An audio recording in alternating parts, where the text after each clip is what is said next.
you guys have gone upstairs into the drawing room. I feel like that's going to change everything once people realize what's going on up there. Remember, drink tickets, you can get them, I think, still in the conversation room across the hall. Okay, I'm super excited about our next speakers. Everybody ready? Give me a yes. Okay. It's Can Büyükberber is our next presenter, and he's a visual artist working in immersive audiovisual experiences, blurring the boundaries between physical and digital spaces. I think that's called phygital. His work often focuses on human perception, exploring new methods for nonlinear narratives, geometrical order, synergetics, and emergent forms. Just, light stuff. Please welcome to the stage, Can Büyükberber. Fun, man. Thank you. Hello, hello.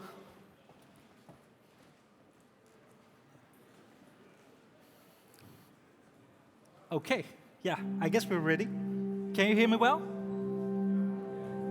There's a little bit of echo I hear. Oh, this is my sound of the presentation. Okay, yeah, that's the echo. I start with echoes. It's good to be back to Toronto. Last time I was here, it was before the pandemic. It was in 2019, so it's great to be back in person and share my more updated presentation with you. Is there anyone here who was in that FITC as well in 2019? No? So looks like a whole new audience. That's great. So today I'm very excited to share my work with you in this new context. It's called The Doors of Metaverse, and I'm going to have 5 chapters that tells the story of my exploration of where these digital things, digital realities started to inhabit our physical world. So for more than a decade now, I've been working as an independent visual artist, and like Michael said, I've been exploring the relationship between physical and digital spaces. What's that relationship, right? We are currently having 2 lives at the same time, simultaneously. One part of our body is here, and our mind is mostly living its digital life on social platforms, on our email. A lot of what we do, a lot of our communication, our jobs, friendships, family relationships, they are becoming mediated over digital platforms and social media and Zoom and all those things. And the cool thing about that is that opens up a whole new canvas for the artists like me. And since there is an emphasis on the physical space as well, rather than displaying work on just working with displays, we're bringing those images and objects and sounds and feelings into the physical with different installation modes. So the concept of Metaverse is becoming very, very popular these days, but it's not new actually. The first time we hear that term was in Snow Crash, a science fiction novel published in 1992. And lately, the term Metaverse became this popular definition of the digital space that for years we've been trying to explain or define and develop. So we see screens everywhere, right? We hold them all the time in our pockets. We have them on our tables. We have TVs on the wall. We have LEDs in architecture. When you're walking in the city, you see screens everywhere. So rather than just seeing them as larger TVs or bigger phones, the way I see those screens that are more and more populating our world, I see them as doors opening to this new digital world. And rather than just displaying commercials or spamming people with unnecessary information, designers and artists have a chance and also responsibility to how we can use it more beautifully, what kind of aesthetics can emerge, what kind of different stories we can tell, what kind of forms or experiences we can come up with that wasn't possible before with the traditional media in a sense. So this concept of this concept shifting from windows to spaces is literally taking our imagination to the next level. So rather than designing something for 2D interfaces, in the metaverse ideal setting, when we have the ideal augmented reality glasses that can enable bringing the digital reality on top of our daily vision, basically. And in the ideal world with AR and VR glasses, we're going to be spatially exploring rather than surfing through the rooms. We're going to move from rooms to rooms or spaces. So my interest in this basically started during my undergrad studies when I was in Istanbul studying visual communication design. Before that, I had a background in physics and also with visual effects techniques as an amateur designer. But during my visual communication design studies, that was when I was introduced to the concept of media arts. So rather than using those softwares and design principles and aesthetics for someone else's idea, this can be a movie, this can be a music video, all the other things. We can use the same techniques and we can create our own art with it and display it with different types of experimental media. And then I came to the United States in 2015, and during my master's studies at San Francisco Art Institute, I was focusing more on how can exhibit these digital media art pieces in the gallery context, and I was diving deeper into the workshop practices, creating physical media, and so on. So the first door I'm going to talk about is the technique called projection mapping. Basically, I grouped all my different types of work under their main technique, basically, because it's easier to talk about them. But on my website, you can see all projects here in detail with their concepts and background information and everything. Projection mapping was a first technique during my undergrad studies that opened me to the possibility of creating installations using projectors. It's become very popular since then, but it's a technique that is makes us enabled to distort the architecture you see around you. So rather than just projecting a video here, you're able to manipulate 3D surfaces using this technique. This first project is it's called Unfold. It was a digital sculpture series that I started back in 2014. But there was also an emphasis on creating these forms in physical life later using 3D printers and creating installations with them. And this was the first work that I began to develop my own unique aesthetic in a sense. So it's kind of like a foundation of what you're going to see later on. And with the projection mapping technique, I was able to add more dimensionality on this 2D prints that we see on our walls normally, but with that time-based layer, it becomes possible to animate it and move the light around the object and add more depth to it. The second one, it gets a little bit larger. I guess this was a 40 feet tall mural, basically. This was done back in 2017 in San Francisco. Basically, for this festival, we proposed a parametric sculpture as an audiovisual installation using projection mapping technique, but the budget was tight, so I needed to come up with a different solution. We created a mural, but adding the projection content on it, it became like there was a real-life object hanging on the wall, and it looked like a light installation. So people who weren't really familiar with this technique were like, oh, what is this? What am I looking at? Is this it actually builds? And there's that strong illusion. And also, I try to approach the visual content as a light installation rather than showcasing just motion videos on it. The next one, this was from 2019, Zero Space in New York. We actually worked together on this one with one of our other speakers, Mr. Joshua Davis. He was the technical director of Zero Space. I guess he still is. And with this installation, this time we have an actual laser cut sculpture in between, and we're using a larger facade with 4K laser projectors. So it was a really intense, luminous experience, animating the sculpture in between.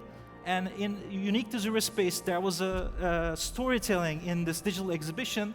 So when you enter the space, you become part of that, and each different installation complements as a scene and a backdrop also. So beside its exhibition mode, they were also using it as a live stage for performances and other things. So we are now on architectural scale, much larger project. This was an early work from 2014. This is from Signal Light Festival in Prague. They have this amazing city-size festival. They give each artist a building to work on, and they have different types of light installations in the city during 4 nights. And this was one of them. The cool thing about this installation was we're used to these kind of architectural installations, but we use 3D glasses with this one. So you see here just a monochrome image, but this was 2 channels. So with the glasses, you were able to see this in 3D. And thinking of the size of the architecture, it was like 4 times larger than an IMAX screen, so depth was really working. So just rather than just focusing on the architectural details, I added those more 3D scenes. The next one is becoming a little bit larger as well. This was again with the Signal Festivals people in Prague, and this was a 11 visual artists collaboration, an international collaboration. I worked on one part of this 45 minutes symphony concert where they performed the classical pieces of Czech composers. I was responsible for a 40-minute chunk of it, so it was really cool to see all these visuals around you. It becomes like a VR experience when you're surrounded by all these facades are illuminated, synchronized music, and having the experience of listening to classical music and having more innovative, futuristic visuals, that combination was strange but interesting. The people of Prague liked the experience, and this happened several times over the years. And the last projection mapping I'm going to show you, this is again from 2017. Working with a San Francisco-based studio, Obscure Digital, I art directed this project called Unseen Stars. There is this ceiling mural of star constellations, and we brought up to life those constellations as the faces of female scientists who contributed in science in great deals. And this was a really cool example of how these kind of techniques can interfere with your daily reality. So when you're going to your work, getting on the train, you see something strange is happening up there, and it's a really interesting way to communicate a message or enhance your journey of daily life, actually. And it's a very populated space, so lots of people saw this. It was a cool experience to be a part of. So the next door, for me at least, was domes and virtual reality works. After working on all these type of different projection mapping projects using architecture, trying to create more immersive experience, try to put people more into the digital world by surrounding them with projectors and all those other things, I began to feel like there is something missing, because even though the scales are getting larger, we're still looking at flat surfaces, but with domes and virtual reality, we can be fully immersed in that world, and the experience can be even more intense and more expressive. So during my master's studies at SFAI, I realized the commonality, a common technique that is used both in domes and virtual reality. So it became another area for me to explore. The inventor of the geodesic dome structure, Buckminster Fuller, became a big influence for me, because In his work, he's very futuristic, very system design oriented. He coined the term spaceship Earth. So he thinks we have all the resources we need. We just need to more synergetic with the nature and other fellows. So morphogenesis and the complementary book Expanded Cinema by media theorist Gene Youngblood was a big influence on this first geodesic dome plus VR project of mine. In that Expanded Cinema book, Buckminster Fuller actually wrote the foreword, and this was in 1970s. But they have really foreseen what the future of media is going to look like in our day and time. They talked about it's going to be less about the narrative, more of an audiovisual experience, more of a synesthetic, experimental audiovisual work rather than the classical three-act structure of movies. So it was super inspiring. Interesting for me to work on this project was understanding that equirectangular 360 visual formats, so I was able to showcase the same piece as a panoramic piece, or in VR headsets, or in geodesic domes, so that made it possible to showcase it in multiple places simultaneously. And then in the next project, this is called Mediated Virtuality. This was my next VR work, basically my graduation project in that master's studies. So with this one, I was involved in Autodesk's Pier 9 residency in San Francisco, and they have this beautiful digital fabrication workshop. So in a way, I found myself in an ideal place to work on these physical sculptures with 3D printing. I call these transcendental objects, as if they're coming from a higher dimension and appearing as these complex geometrical forms in our world. So with this one, I was able to bring physical interaction into VR experiences using Vive trackers. So the tracker knows where the physical object is, and you have a 3D printed version of them in your hands, and you're able to interact with that, and gradually that objects that you hold in your hands becomes a space around you. So I was able to play with the sense of scale and also the presence of existing both in digital world and physical world at the same time, because all the objects and the table are mapped in the same locations. But so this experience starts even before the headset, but when you have the headset on, you're in a more enhanced world of digital art. The next one is, after doing these VR dome experiences, I was receiving a feedback of, oh, this feels very therapeutic, this feels very spiritual, you know, this feels like my deep meditation experiences and so on. So as I was receiving these, feedback, I was also interested in bringing more narrative, more like a class structure into these experiences. And at the same time, I was contacted from this studio startup called Frequency in New York. They were also working on the same idea, and they were doing this for geodesic domes, and they needed visual artists like me.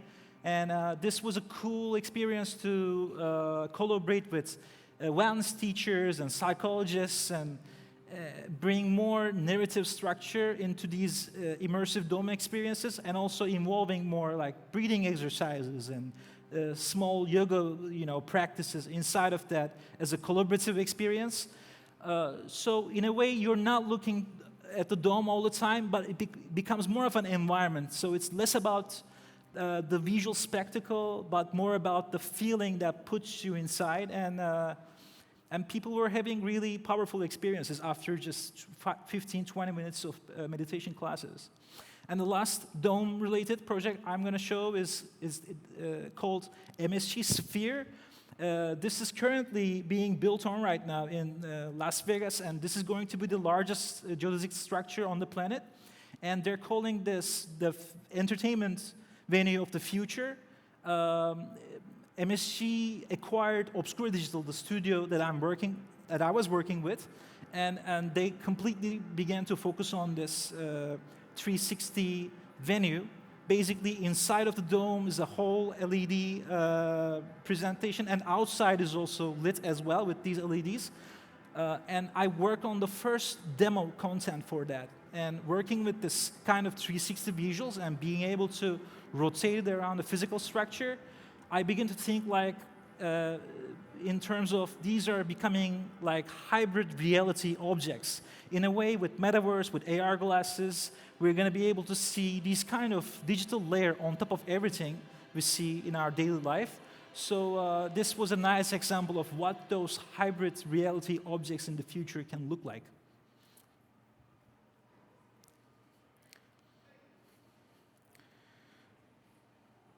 So this brings me to my third door that I grouped. There are so many different works here, but they all share the commonality of being sculptures and being showcased on large-scale LED screens. And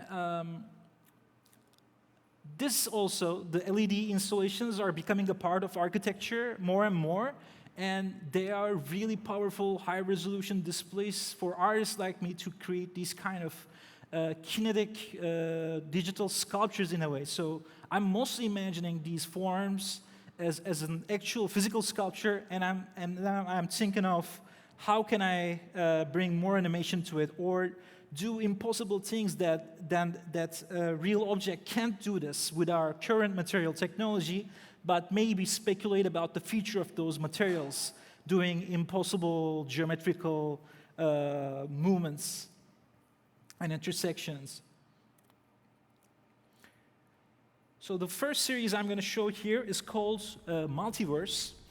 This has started after my residency at Autodesk Pier 9. So working with all those 3D printed physical objects, I realized I still want to see motion, you know, because you print those sculptures for 80 hours on a 3D printer.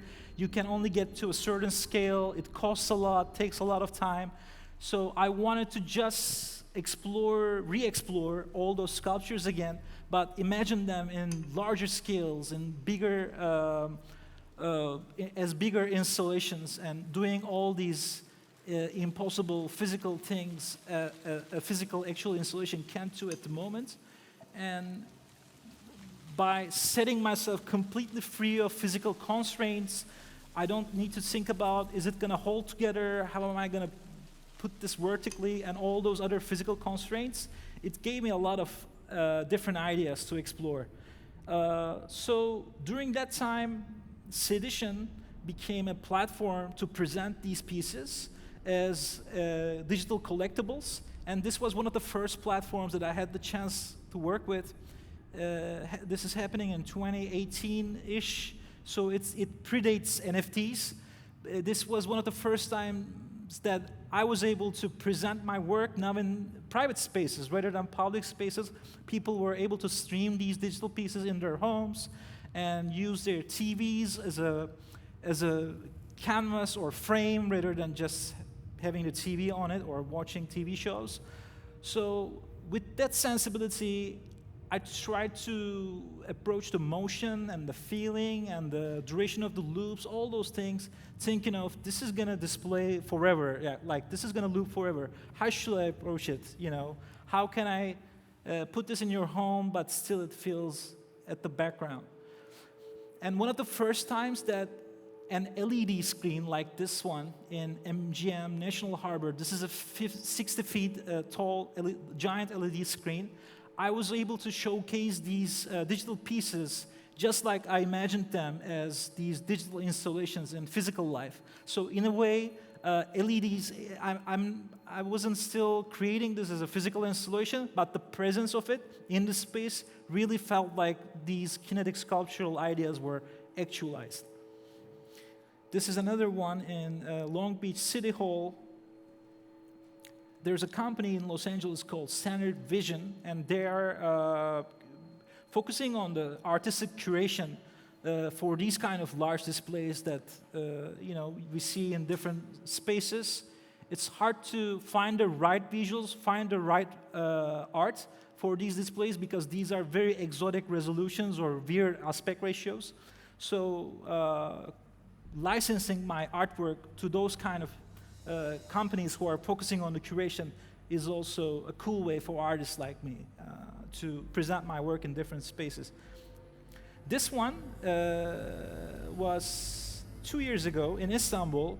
For the new electric cars of BMW, they're collaborating with an artist in each country.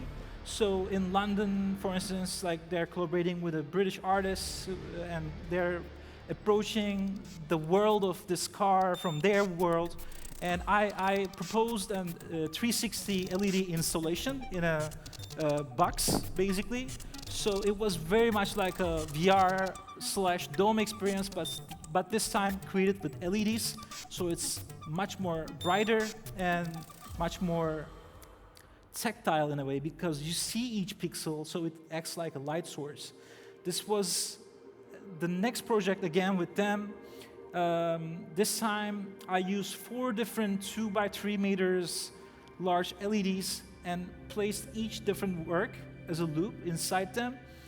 So I had multiple works in display, and with AR activation using a QR, I was also able to present the work in 3D. So if you're there with your phone, you can experience it in that way too. It was a different way of presenting my work using these LEDs.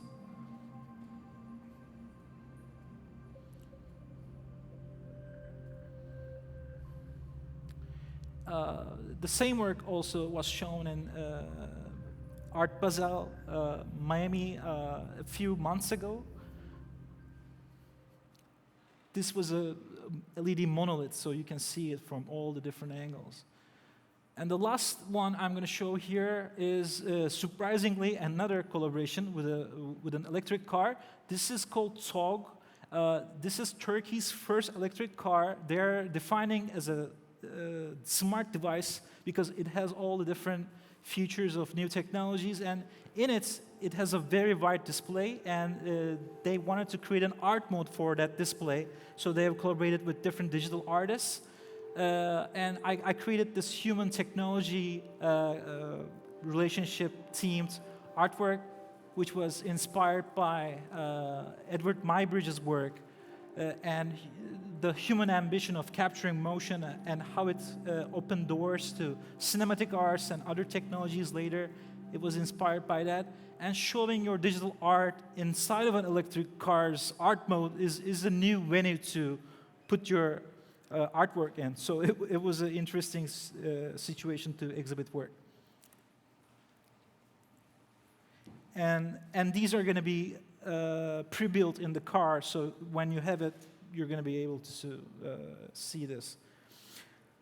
So the next door is AR, augmented reality. This is the promised land. You know, when we finally have these lightweight AR glasses we can put on every day, hopefully we're not going to see our phones anymore, but all that information will be mapped on our daily normal vision.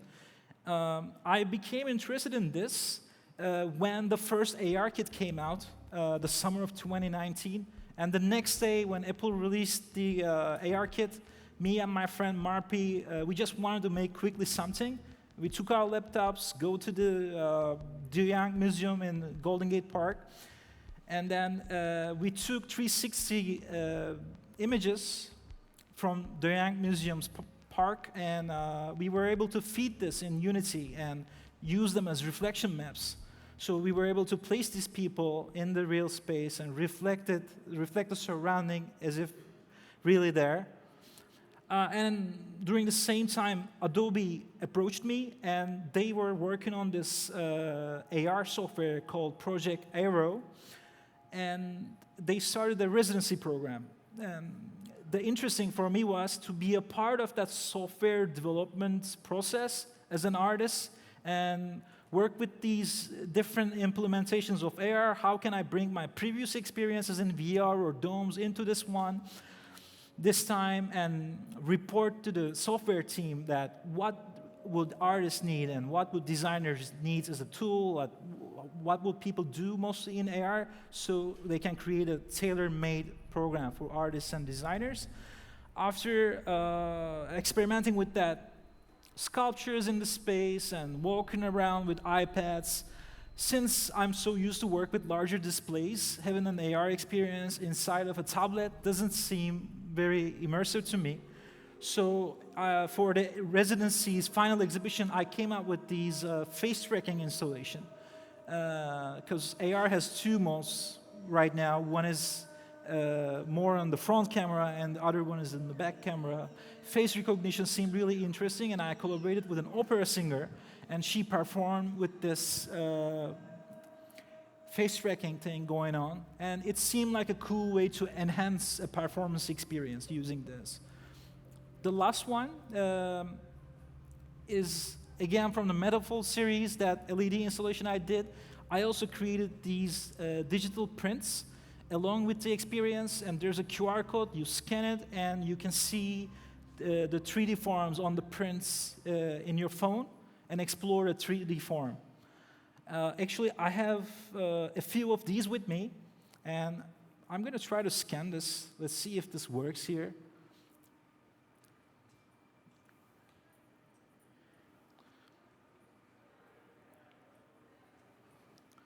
Okay. So as you can see, my screen is pretty small, but you can move around and see this 3D form in action.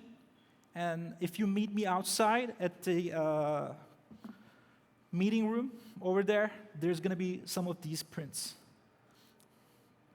So the last part is about my new experiments with generative AI, which is becoming super popular. Up until this prompt-based generative AI tools we are using now, like ChatGPT and Midjourney, those kind of stuff, I wasn't really a big fan of style transfer and deep dream part of the AI art scene, because it seemed like just some sort of visual effect to me, but not really creative. But when I was able to prompt these very intricate, complex parametric objects and what AI and these neural networks can come up with, I was super impressed, and I began to think it more like a collaborator, and it felt like I was working with a concept designer or a screenwriter, so it feels very exciting to experiment with these now. So these are some of the earlier generative forms and digital space ideas that I've been exploring for my VR installations and domes. And so I was already into using procedural methods and generative forms to create the digital spaces of the future rather than modeling it polygon by polygon. I really liked what softwares can come up with and impress myself and curate the process to come up with something really unique. And then, while during those AR explorations, merging that with real-life photography became another interest to explore. So these are some of the aesthetics you see with this combining of 3D forms and photorealistic imagery. And then I was already interested in putting more narrative into these installations, audiovisual installations, but I'm not really great with words. I'm more of a visual person. So when I gave ChatGPT some prompts about the screenplay that I'm imagining and working with DALL-E and Midjourney, giving them prompts of what I was already creating in those other software, it was able to give me really interesting results beyond how I imagined it, and very photorealistically, which resembled my other experiments. So this is a trailer of an upcoming project that I'm focusing on this. The shifting concept tides were too powerful for even our most advanced technologies to overcome. In this desolate landscape, I am reminded of the interconnectedness of all things. As I contemplate the wreckage before me, I am forced to confront the fragility of life and the fleeting nature of our existence upon this earth. And so, this relic stands as a monument of the ways in which we have failed to protect. So this is a project I'm working on right now called Relics of the Holocene. It focuses on the sixth mass extinction, the Holocene extinction era of our time, and focuses on the loss of biodiversity and how human actions are affecting our environment. And I came up with this concept as a backbone concept for these further experiments with AI, because what I saw is a lot of people get excited about all these new tools, but we don't really know how to exhibit that or how to talk about it. Mostly what I see people do is, hey, look what I did with AI, you know. I'm surprised by it. But I thought if I could have like a overarching theme to feed all these different tools into, to create this narrative, it will be a more interesting way of exploring and also diversifying my creative process. So that's pretty much it. I hope you liked the presentation, and I hope you find it inspiring. Thank you. Thank you, John. And- You got time for a couple questions? Yeah, for sure. Let's go. Let's do You this. sit in the far seat, Yeah. and I'll sit in the near one, yeah? And we have some limited prints outside if you come to meet In the me. conversation room. Okay. So, wow. I have to ask this question first. It wasn't submitted, but do you ever sleep?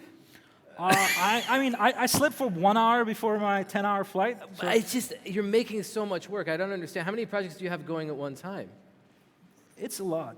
You don't do one at a time. The interesting thing is I'm always rendering something before my flights. Really? Yeah, So it's something's just going- the theme of my life, you know? Yeah. There are some new renderings here, you But see. it's a mix, though, of you working by yourself and working, because you mentioned Obscure Digital a few Right, times. yeah. So it's a mix of you working on solo stuff and with other people. Exactly. I Okay. mean, being an independent artist Yeah. and following that really brought me a flexible chance of cooperating with different people. Yeah. You know, sometimes I receive collaboration calls from fellow artists or musicians or scientists sometimes, or architects. Yeah. Sometimes studios or brands are approaching because they really see the value of digital art and collaborating with an individual artist, Yeah. a Who real has human. a distinctive voice. Yeah. Yeah. Yeah.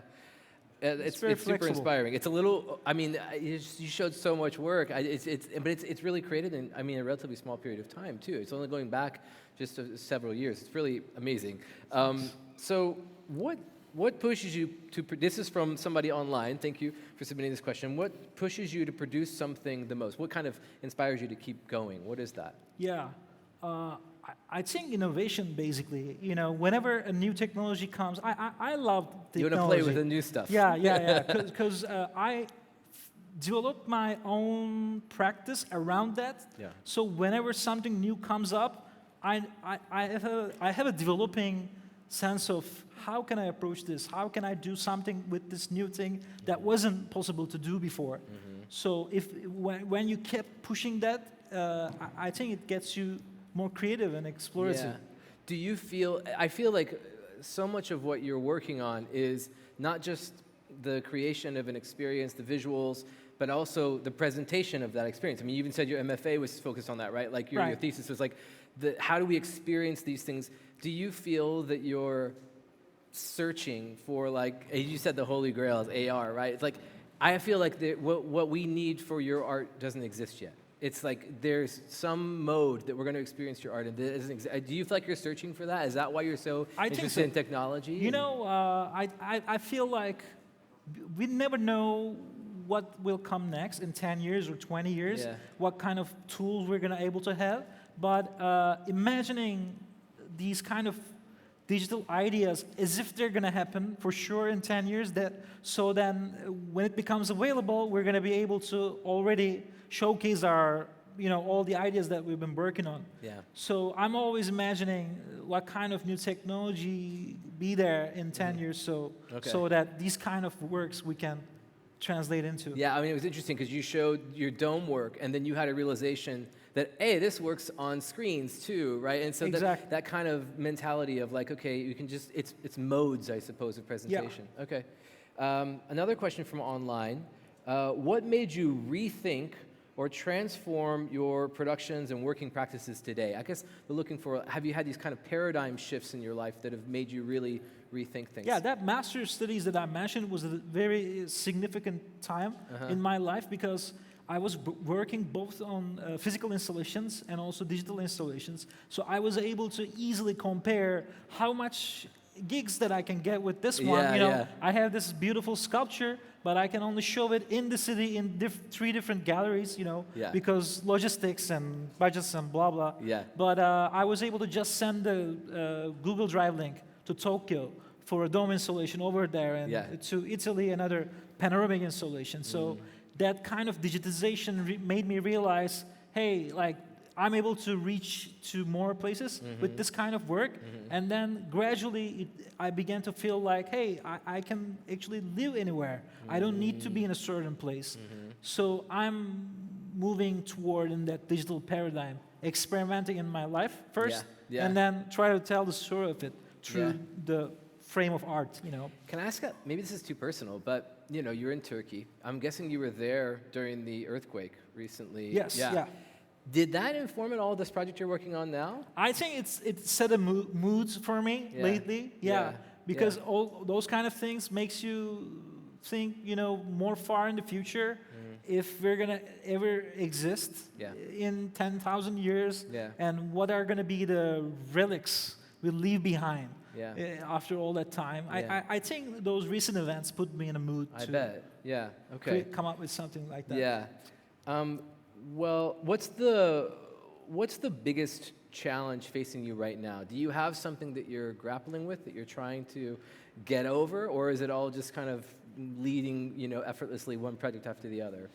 Yeah, I think the tough thing is to be able to keep your independence, like creative independence in a way. Because as you create more work, more and more opportunities arrive. Yeah. And you need to curate those opportunities You can't do it to, all, yeah. to stay true to your own voice and aesthetics and process. Okay. So I think curating that.